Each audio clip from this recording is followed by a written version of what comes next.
Yeah, you're in Timber looked happy there. Nearly as happy as when you watch a North London derby with Ian Wright. Oh, it's a good ball. Goal. Ah! Gabby! Woohoo! Woohoo! Yes, Gabby! Set pieces again, baby! Come on! Lagooners!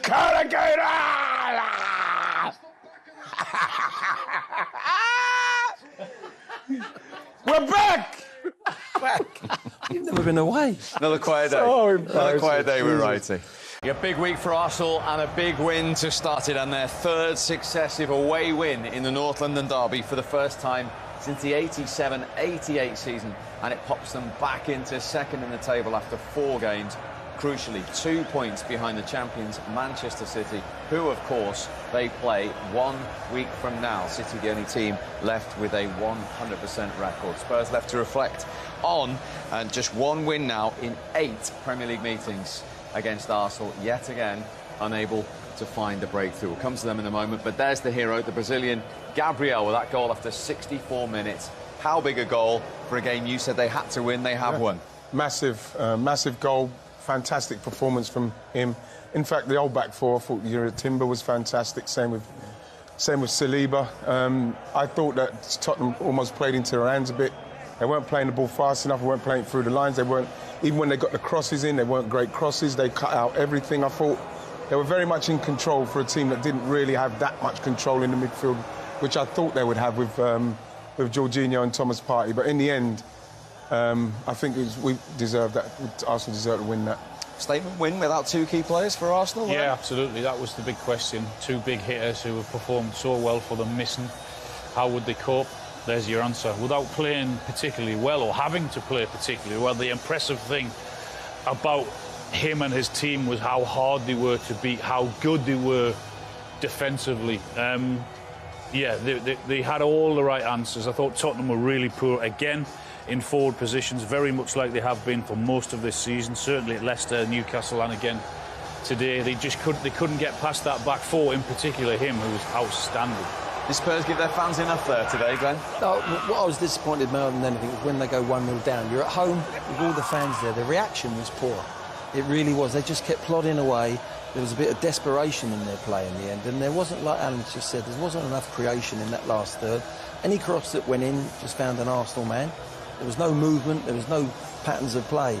They've got to make more movement off the ball when teams bank in against them to try and get in and seek in behind that defence, like City do, on the edge of the 18-yard box. Spurs found that very, very difficult today. They created some chances, of course. They came out second half on the front foot. But you know what? Sometimes, you know, we look in the modern-day game how a team have won a game with the way they've played, with the flair, going forward, fullbacks. Their fullbacks, Arsenal's fullbacks today didn't go over the halfway line. They didn't have to. They were solid, and I think they wanted to go there and play this that way. If we score at the other end, what we're going to be is solid here today. Our back four is not going to get dismantled. It's going to stay intact. And you know what? They won it. Yes, Gabriel got the goal, but they've won it because of the way they've defended. I think with when you look at this Arsenal side and what they've been through the last couple of years, that was the kind of performance that was a very experienced performance in respect of, yes, missing 2 really integral players. But again, you know, like I said at the start, the defence is playing so well. You probably can get away with a Jorginho and a Thomas Partey. You need a little bit more up front, but I thought they dug in well because it's a new mentality what they've got. This Mikel Arteta side is not going to go there and not put that kind of performance in. Yep, 6 away wins in a row. Let's see the North London derby smile from you. There we go. Ian Wright, a very happy man. Arsenal into second. Stay with us, all the reaction. Congratulations to you both. Gabriel, looked like special celebrations with the fans at the end there. Yeah, I'm so happy. We know it's a difficult game. It's a big derby. And, yeah, we're so happy to win here. And, yes, let's enjoy this game. Let's enjoy now. What did it mean to score that winning goal? It meant a lot because I'm so proud to the team, and when I have difficult time in the game, and yeah, we scored with a corner, and yeah, I'm so happy. goal, but also a clean sheet. Jorginho, you've come in today and been part of a huge team defensive effort. Just how hard have you had to work out there this afternoon? Yeah, we had to work really hard, as you saw, but we knew it was going to be a difficult game. When you have these days that you need to work really hard, we know that we can count on each other, on our teammates, and that's what we do. One more that we stick together, and at the end, the pay work off, and we so happy that we won, and I'm so happy for this guy that he scored a winning goal. With so many key players missing today and a change in shape as well, how much of it was patience this afternoon, trusting in the process and the work you've done on the training ground this week? Yeah, that's what I said, that we know that we can count on each other. Now we have this situation that is missing key and important players for us, but we have a total team, the whole squad, and we know that whoever is going to come on is going to be ready to help the team. And as you saw today, everyone was ready, and I think we are really proud of the team and happy. Well, congratulations to both of you. It's a great team performance, but Gabriel, you are the player of the match. Well done. Of course, well done. Congratulations, my friend. Another one. Thank you, guys. Let's enjoy. Of course he is. It's a day to remember for Gabriel. Let's have a look at the all-important header then, and yet another set-piece goal and corner goal from Arsenal. Yeah, since he's come in, the set-piece coach, I think he scored 42 goals since 2021. It's the delivery, obviously, it's fantastic, but the movement from him here. Very surprised with Romero. It feels very easy for a defender of his calibre to be moved out like that. I actually thought that, it could have even been a foul, but not enough maybe, but that seems very simple. And when you look at the proximity to the goal, to where he's headed it in, it's very, very easy goal for Arsenal to score. Yeah, it wasn't a foul. There's not enough in it. If Romero chooses to go over, then the referee's got a decision to make. But whilst he stood up, and there was no way they were going to change his mind with the VAR or anything like that. It's not enough to overrule that. It was great movement. There was one player who really, really wanted to get on the end of that, and there was one player that was happy to be shoved off it. And from Tottenham's point of view, to be undone in this kind of area, not a blistering goal, not an end-to-end counter-attack goal, will be a huge frustration, Glenn. Well, yeah, I mean, they must know that Arsenal are good from set plays. They've decided there. Last year it was zonal from corners. This year it's slightly changed. They've gone man for man on danger men like Gabriel, and whoever's been designated to mark him, do your job. Do your job, not what Romero's done. And then there's other players now doing a little bit of a zonal. Last year it was solid, 4 of them across there, and they got caught out. For me, the goalkeeper's got an Achilles heel here, because other clubs have seen it. Any ball in that in-swinging area, into that 6-yard box, I'm not sure he can come. There's too many bodies there, but his intent is to go back. He's never looking to come out. Look, he's involved in the sort of battle up. He's got to detach himself away from that and think to himself, where is my intent? My intent is, his body's always going backwards. He's got to come and punch some of them balls. Not necessarily that one, that's a bit different, but this is big. They've played that corner because time and time again he's conceded, or he flapped at one in the first half. I remember a corner came over and he said he didn't touch it. It wasn't convincing. And that's an Achilles heel he's got particularly. He's a good shot stopper, but he has got to come and make himself more physical, come and get more balls, come and punch. He ain't got to catch it. There's lots of bodies. Clear the area. And until he does, they're going to concede even more goals. Brilliant header. I mean, there are so many different things. The ball has to come in first of all, then his movement, and then the timing of his jump to get away from the defender, and then the connection.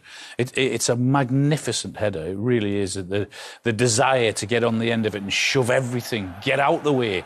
I'm coming and I'm going to get on the end of it. No one's going to stop me. It's a superb header. But that's the problem. You can't be unopposed. That's right. If your goalie's not coming, you cannot be unopposed. 3 of Arsenal's last 4 goals against Tottenham have come from corners. Yeah. Exactly. Well, then you've got to do your homework, and you've got to make sure that you're focused in on that scenario, because you're going to concede some corners, and that's the case. Romero, I don't know where he was. He just switched off completely. You cannot allow a free header from inside the 6-yard box from a corner. No way. I don't care what era of football you're in. You cannot allow that. And 15 Premier League goals for Gabriel. 10 of those have been headers. Yeah, well, again, like, you know, you look at what he's capable of in both boxes, with his defending and once he gets in the box. And then, Steve, it comes down to the delivery. Saka's delivery was absolutely on point there. And, you know, that's why Arsenal scored so many goals, because they work so much on them. They work a lot on those set pieces, and they know in games like this it might be the difference, and it was today. When you go one behind against this Arsenal team, you've got to do something special to get back, because it's very, very tough. They've got the best back four in the Premier League. There's no doubt about that. The way they operate, the way they work, the way they're protected. I mean, Spurs just didn't have an answer today, not for the first time this season, but in the end, this just ended up lumping balls into the box, which are food and drink to these two centre-halves, you know. They're big, they're strong, they don't mind a battle. In fact, they love a battle and a challenge. And they just got rid of everything that came into the box. They were absolutely magnificent. Psychologically, to go and win without Wright and Ødegaard, two huge players who, as we mentioned, never, ever miss a Premier League game. Yeah. What will that do to the whole group? Well, not only for the whole group, but for them too as well, because obviously they are arguably our best two players alongside Saka. Well, Saliba. With Saliba, I'm going to go on now. But, like, obviously them looking in, you need the team to be winning without your best, because, like I said at the start, you're looking to challenge Man City, and you have to challenge Man City sometimes without your best. And I'm not saying we played unbelievably there, but we got it done simply because the defence is so good and the set pieces are so good. So we've won that game on two aspects of our game that's improved over the last few years, and that is what's won us that game today. OK, let's get some Tottenham reaction. Here is their captain, Heung-min Son. I'm sure you're hurting. A third consecutive defeat here to your rivals.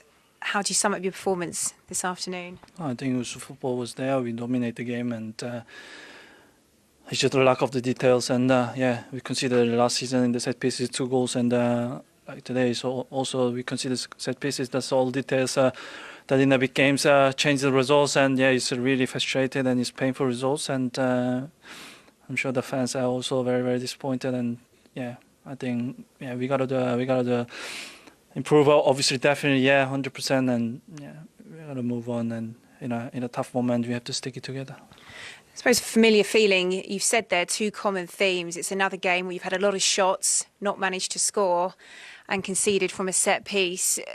Does the responsibility lie with the players? How do you see it?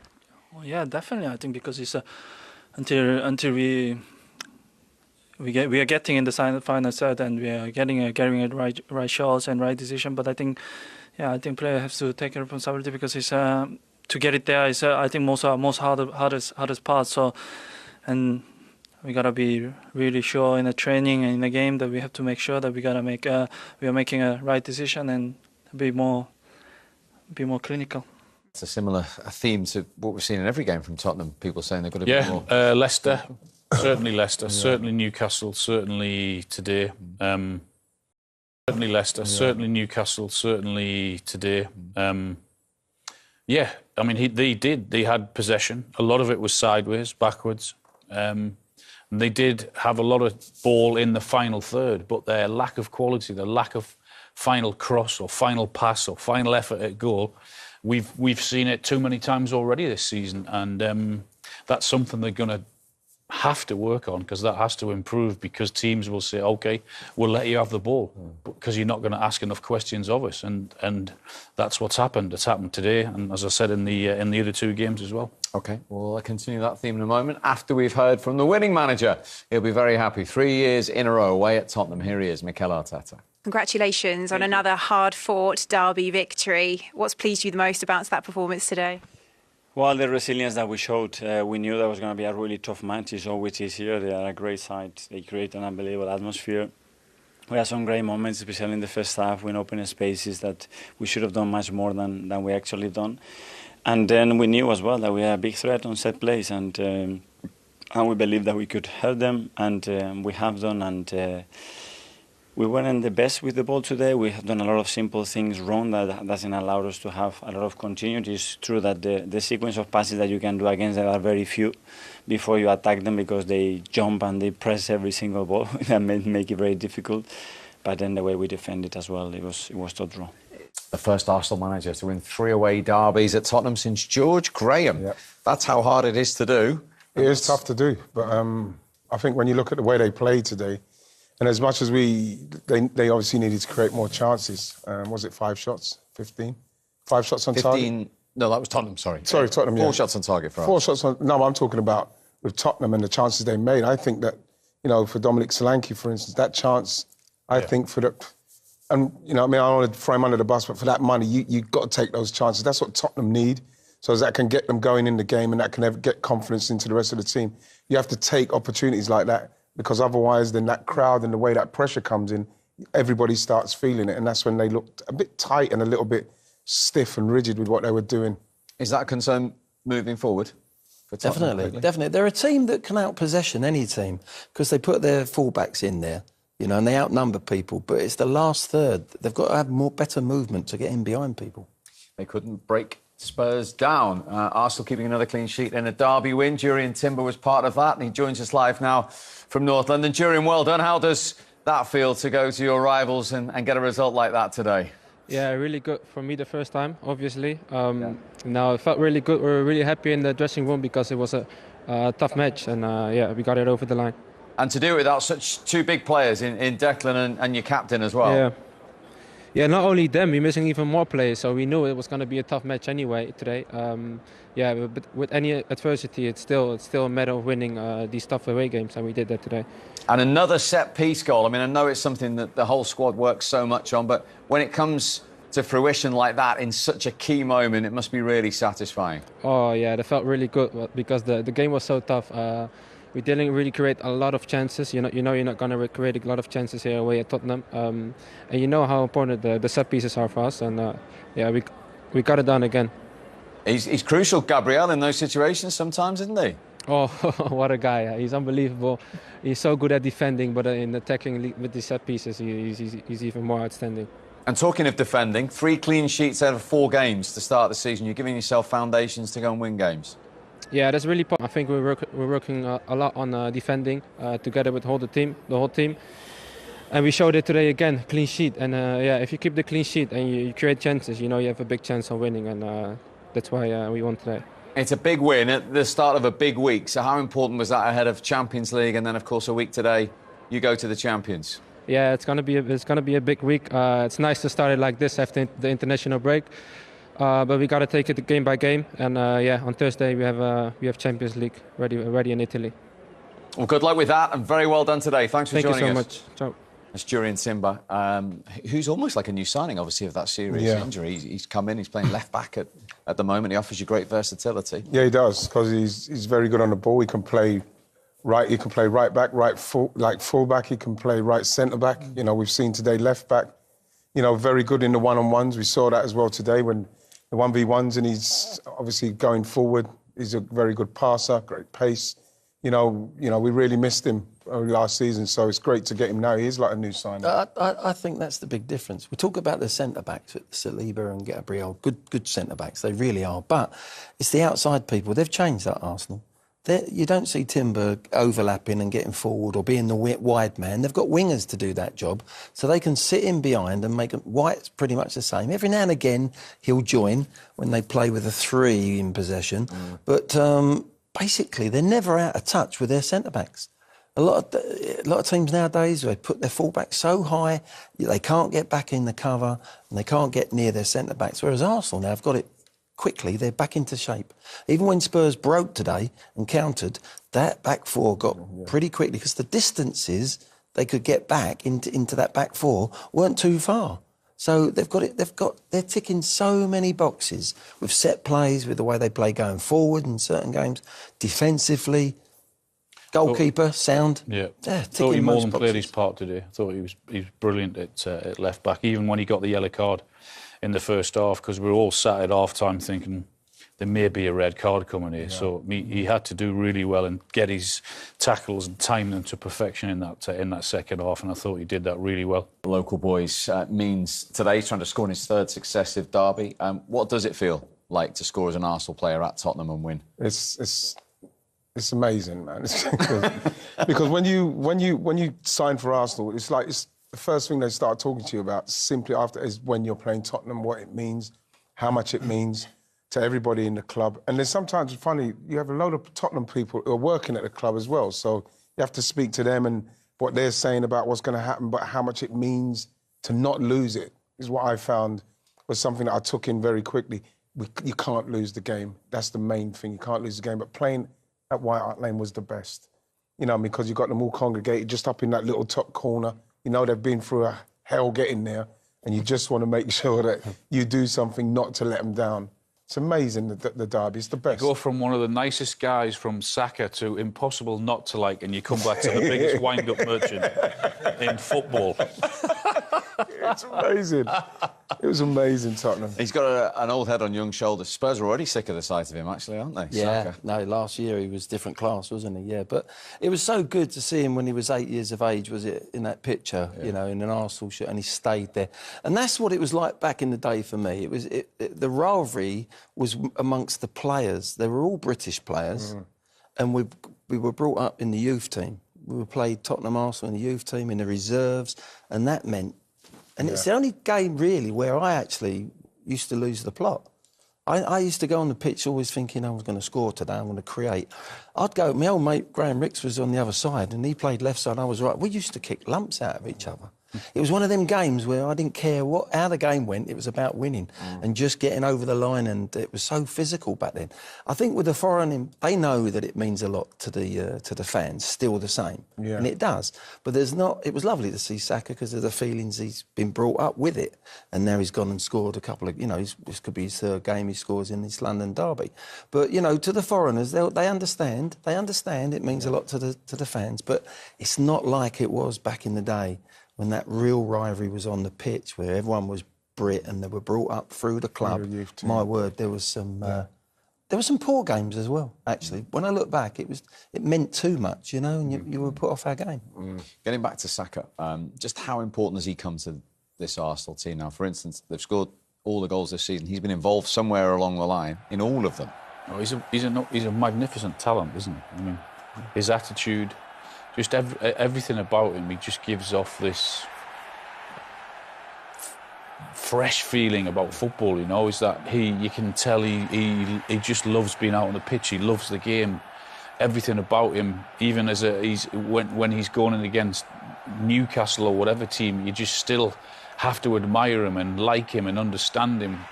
And he's a magnificent talent. Yeah, he is.